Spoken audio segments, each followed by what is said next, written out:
All right, well, morning, YouTube and NT and Venerable. Not really sure what I'm supposed to talk about.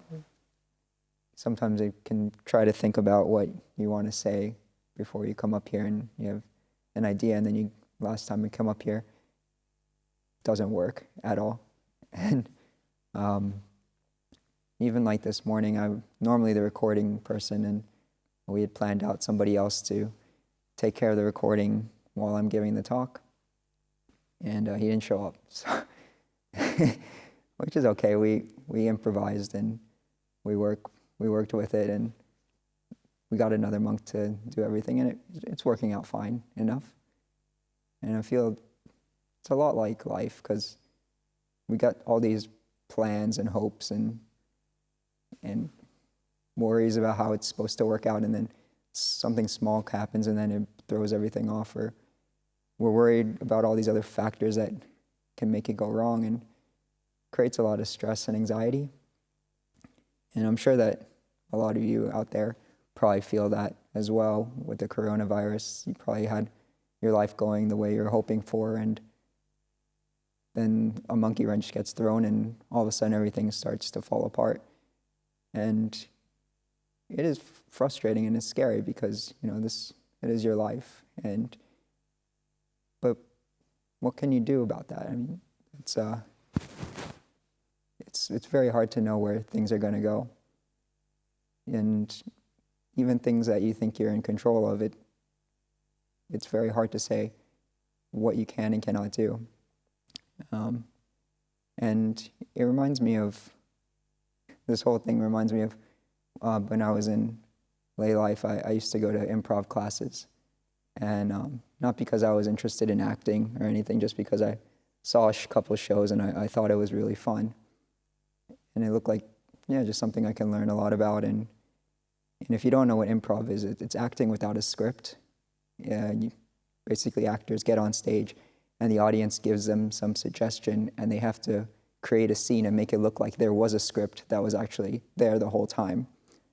And it's a lot like life, actually, because there is no script. And we think there's a script, and we're trying our best to play our roles that we have in our head and work through everything, and we have plans and we're working towards it, but each moment we really don't know what's going to happen. And I remember the first time I went, it's so nerve-wracking. Naturally quite introverted, and I don't know anybody in this group, and I remember going there and getting on stage, and obviously I have no idea what's going to happen, and the person on stage is just as nervous. You look in their eyes and they're completely freaked out as well. I mean, they have no idea what's going to happen.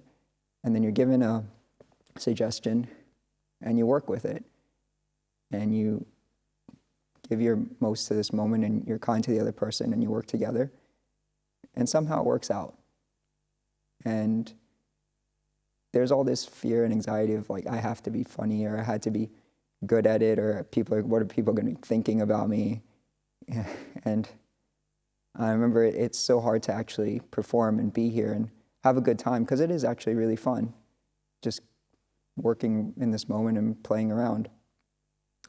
And remember what my teacher, Cece, she's teaching English in Czech Republic right now through improv, and I remember you get on stage and she'd sense you're nervous, and she'd just stop you and just say, you're enough, and you're enough. And that just dissolves so much of, your fears up there, because in reality, it is a hard thing. There is no script. You don't know what's going to happen.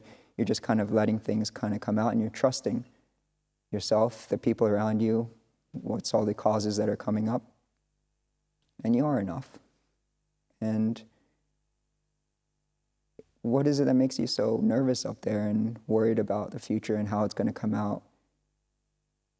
And it's all the measures, right? It's like I'm a monk. I should be able to give a good Dhamma talk on YouTube and talk off the cuff of my sleeve, but it may not work out. But that's okay. It's enough. It's just a measure of yourself, a role that you play, and they're just stories. And sometimes life doesn't always match up with the stories that you have I don't know if you know what kind of role you play in your life. Maybe you're a mom or a dad or a child or work, developer or teacher. But life doesn't always match up with what you have. And you can take the time to stop and think, it's enough. There is no script to life. And we are really trying our best. And things may not work out as we planned, but it's enough. You're doing your best. And it reminds me of being on stage, and even though it's enough, it doesn't mean that we just stop and just do nothing. Oh, it's enough. Don't have to do absolutely anything up here. I'm still giving a talk, and when you're on stage over on the improv stage, the scene's still going. Life is still going forward, but it's the measurements of who you are and what you think. That it's enough. It'll work out.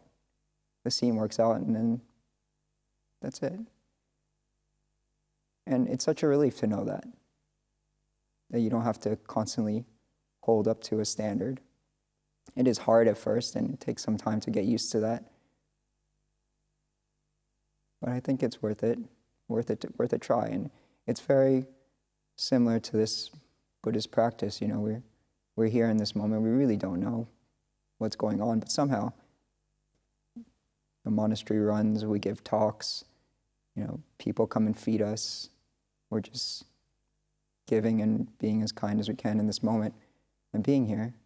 And Ajahn Brahm always says, now is the time where your future is made. And I think that's very true. Because if you stay here and you give it your best, and of course you are working towards something, but you don't know exactly. It's kind of vague where you're going. Well, that's enough. The outcome will be good enough when you finally get there. And it's probably not going to be anything what you expect it to be. I mean, this morning we got some marmalade donated to us, and the person who made it supposedly got an award for the best marmalade in the world. And, Ajahn Brahm shared it with everybody, and I decided I'd try it. I have no idea what marmalade's supposed to taste like. I tried it, and I couldn't tell if it's bad or good, and, it was just some sweet jam. And it's because I didn't have anything to measure it against. It was just, nice, something nice. So I couldn't really make an expectation of what it should and shouldn't be. And I could really just enjoy the marmalade. And some other thing that, talking about expectation, and sometimes as a junior monk you have to be Ajahn Brahm's attendant during the evening because people call between 6 and 7. And I remember I was the attendant one week, and this fellow called, and he had a serious question. It was, he's like, I don't understand the second noble truth of Buddhism. How do I apply it? The second noble truth is the cause of suffering is craving. And I didn't know how to answer, because usually at this time, people are joking. The monks are reading jokes and kind of hanging around. And it didn't seem like appropriate to kind of go into this. And Ajahn just handed me like this joke book. And I thought it was some I'm supposed to read him a joke, and there's some deep dharma supposed to come out of this. And I guess I can share the joke.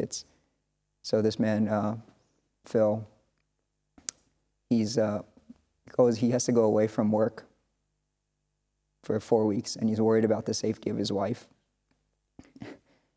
And so he decides he wants to get a guard dog for her because she's going to be home alone for 4 weeks, and he doesn't know what's going to happen.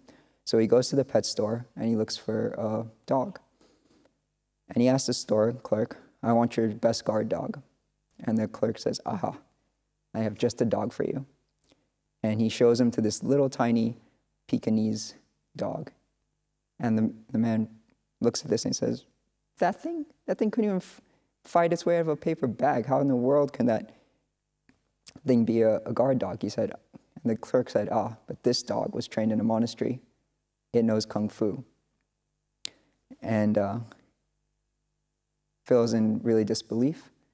So the store clerk tells the dog, watch, karate that chair. And the dog just does some karate, and the chair gets demolished into a bunch of matchsticks. Phil's in disbelief, and he said, "I'll take that dog." So he takes the dog home, shows it to his wife. He says, "Look, I got you a guard dog, honey. It'll keep you safe for 4 weeks while I'm away." I said, that thing couldn't fight off a flea. How in the world is that thing gonna protect me? And Phil says, but this guard dog's trained in karate.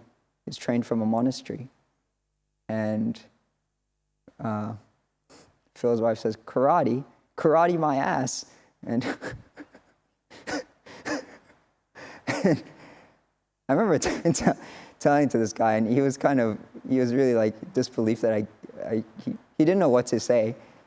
And then he realized, what am I supposed to make of that? And I had no idea either. And I was like, I'm still trying to work that out myself.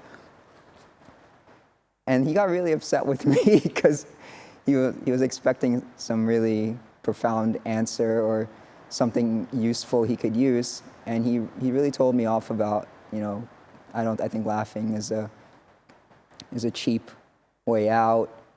There's people dying out there in coronavirus. How can you laugh? And I'm going to call back tomorrow. And then I hung up, and Ajahn said, "Is that Hai Long?" Hai Long is somebody that calls every single day, so we tell him jokes and stuff. I said, "No, that wasn't Hai Long." And so it was a complete mistake. But the point was that was the second noble truth of suffering. He was really expecting me to kind of give this long talk and serious talk, but instead you get something completely different. And the result is that we suffer quite a lot. So our expectations don't always really match up with what we're going to get, and that's where we really suffer quite a bit. And I don't really know what you expect of yourself. I mean, I'm guilty of it. I expect way too much of myself, but it's kind of a learning process where you just kind of lower your expectations, and you can kind of live a more peaceful life. And how do you know? So how do you know what to do then? Because usually expectations is how we run our lives. We're always expecting something to make us happy, something to keep us going. And that's where the beautiful part of meditation comes in.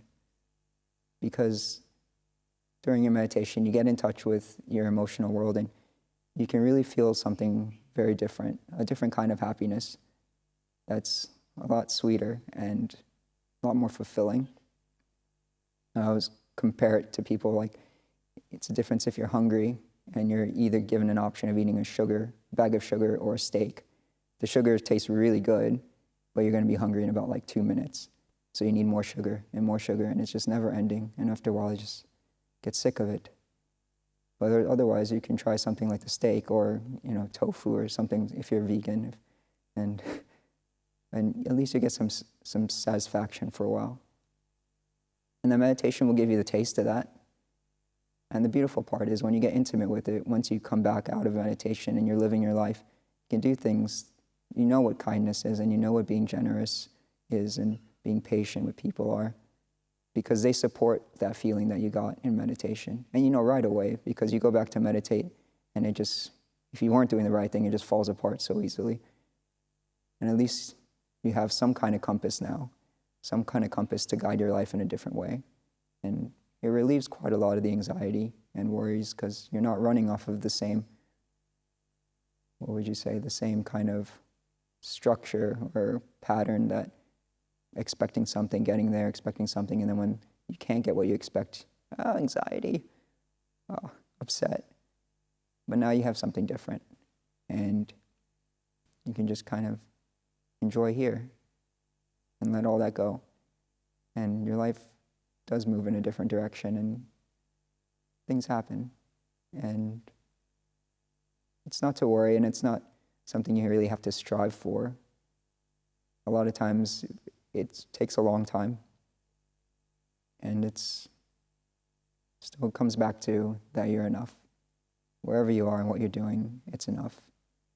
Even when you're meditating, you don't even have to force trying to be mindful. It's enough. Life's always moving. You're always growing. I don't know where you are. I don't know who most of you are, actually, but I'm sure you've grown a lot in your lives. I know I have, and You can't help it. It's just the nature of life. It's just you're always growing in different directions. So you're enough. Take it easy and relax. And with that, I'd like to maybe meditate for 15 minutes. And so please be comfortable. Get comfortable if you can. If not, that's enough. All right.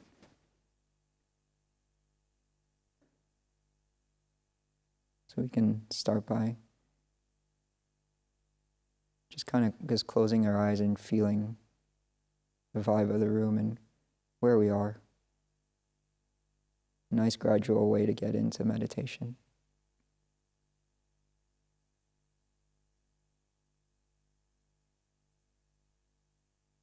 Maybe there's some sounds.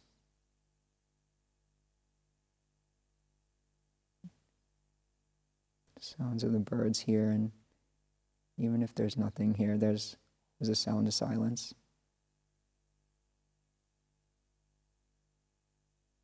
It's a nice vibe of the room and starting to pull away a lot from our visual world, where we spend so much of our time. So our mind can take a break from working out with vision.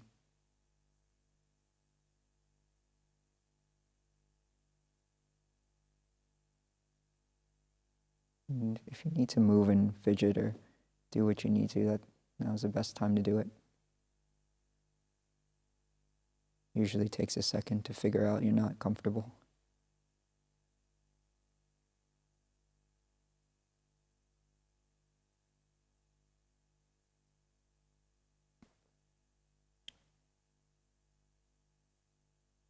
Now we can just feel our body. It's a general feeling, nowhere specific, just how are you doing? You try to be mindful or try to zone in or focus. Creates a lot of tension. When you have this open question, let the body speak for itself, and it'll tell you if it's relaxed or tense and where that is.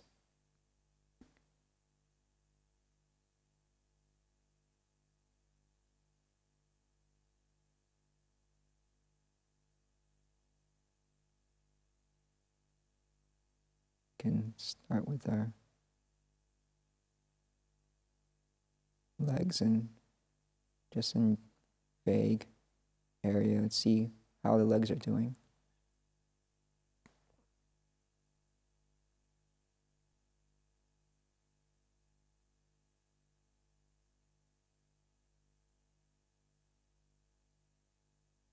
And if there's anything we can do to move it or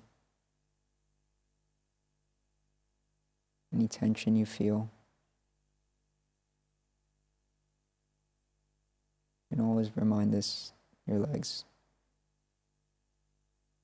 that you're enough the way you are.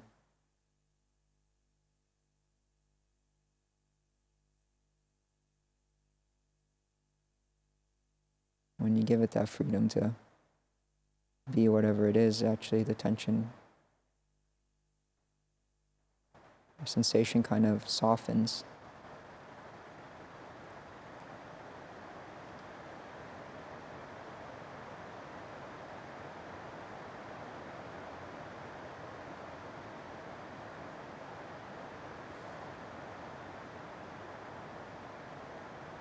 And if your legs aren't giving you any feedback,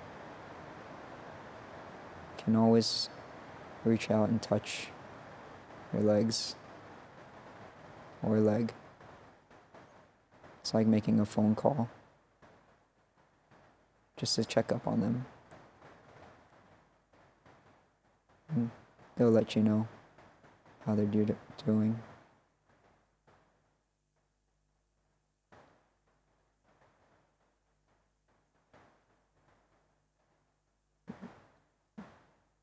From there, we can move up to our back.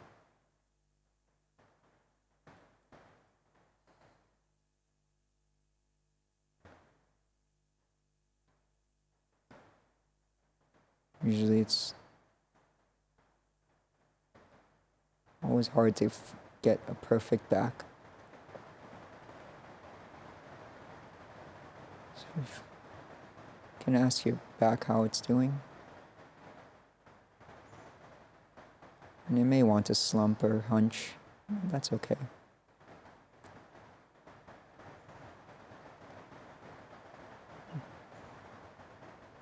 Let it do what it needs to, and it's enough.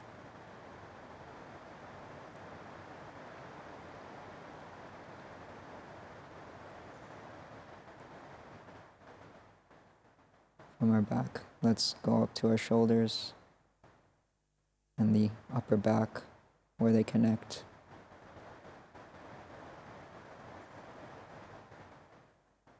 Give it to freedom to kind of move what it needs to and loosen.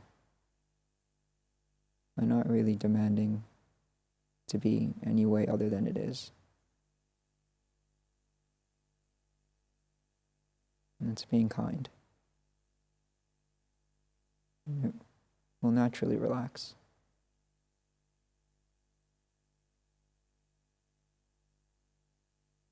And there, go down to our hands. We use our hands so much to express ourselves and to do things in the world.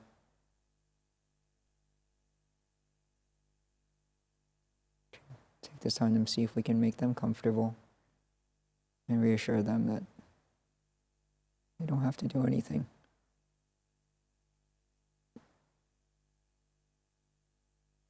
They are good enough.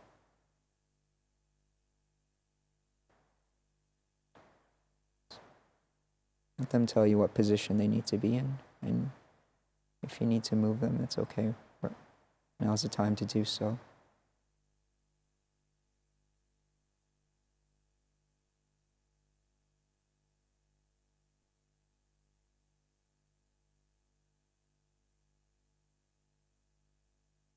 And there we can move up to the area between the chest, all up to the throat, where there's a lot of tension usually builds up for people. Throat, don't have to say anything during this meditation. So you can relax throat. There's no judgment of how you come off.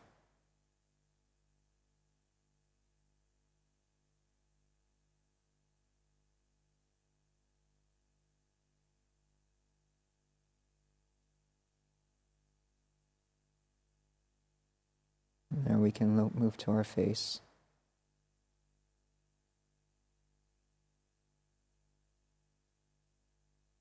Just see how the jaw muscles are feeling.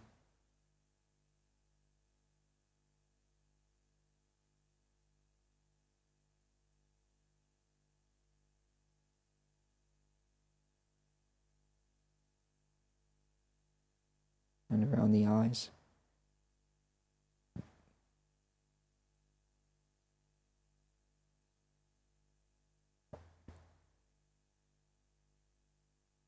So much visual input usually comes in our life. Muscles around the eyes are always usually really tense.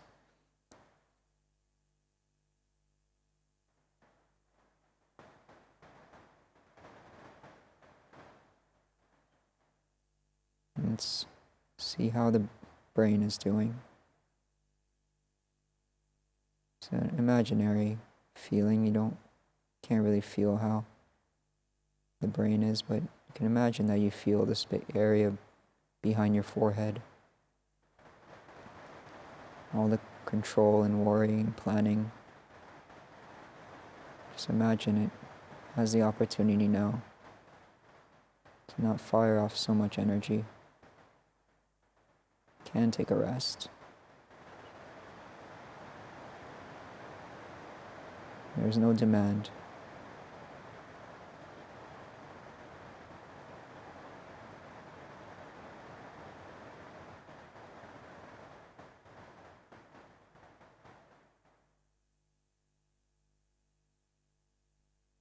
come here.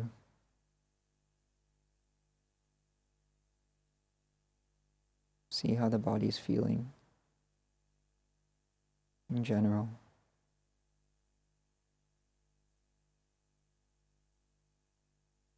Does it feel relaxed?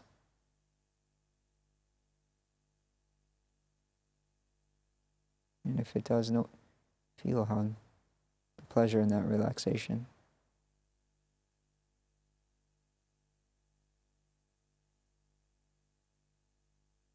If it's not, that's okay too. Done the best you can. It's enough.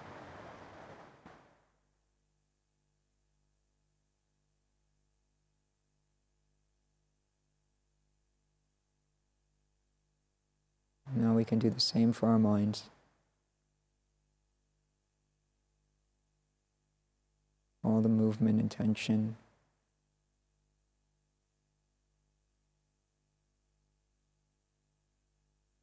And feel how tense your mind is or how relaxed it is.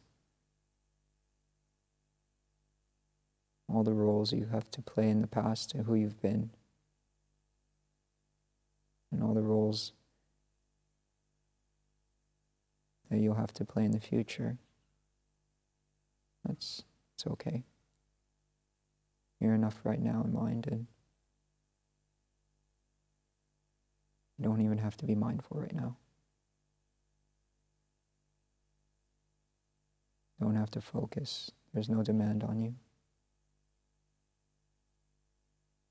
Just rest here in silence.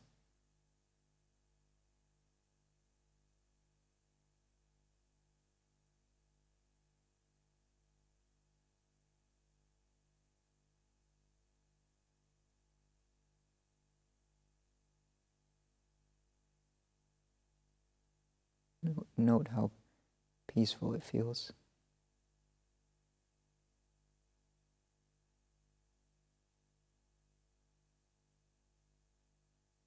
And the mind isn't being demanded of.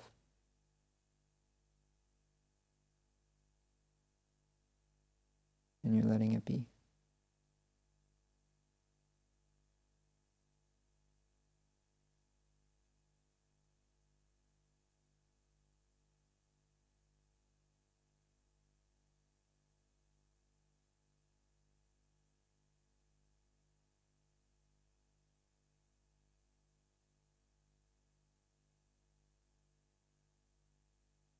This is enough.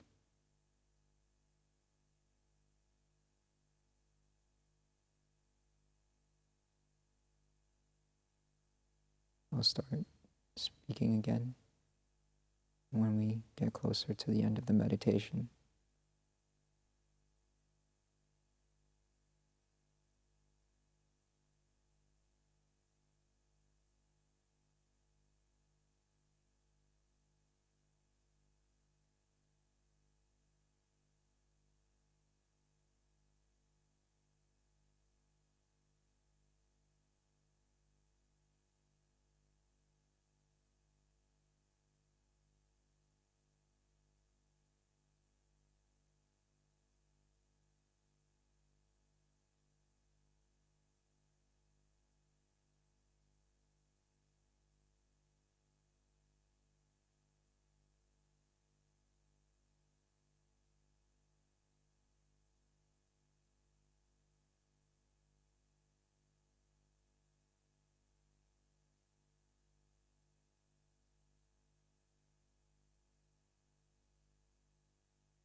Okay.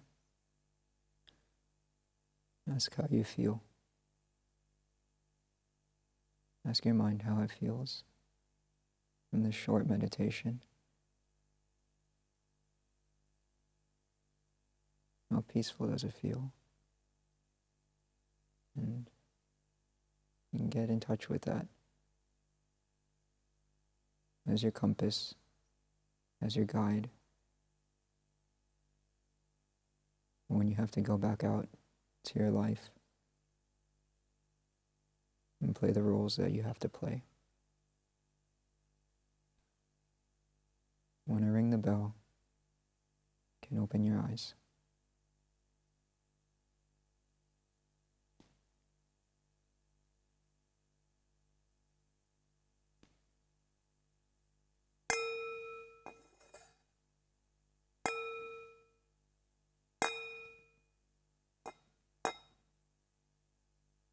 Okay.